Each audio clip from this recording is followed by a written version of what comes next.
How to download Mp3Juice app on your Android device.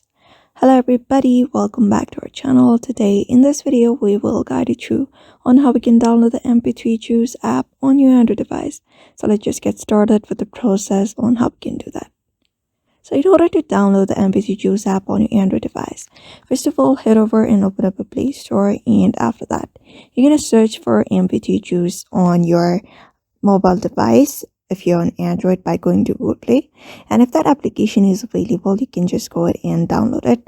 Right now it is not available, but if that application is available on your device, you just need to normally download the application like you'd usually do by tapping on the install option on that app. Just go ahead and tap on it, and that particular app should be installed on your device.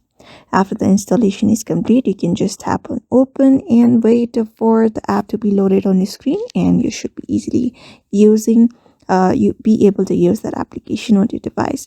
So that is how you use the Mp3Juice app on your device, mobile device. So follow the steps, and that is it. So I hope this video was helpful to you, and thank you for watching this video.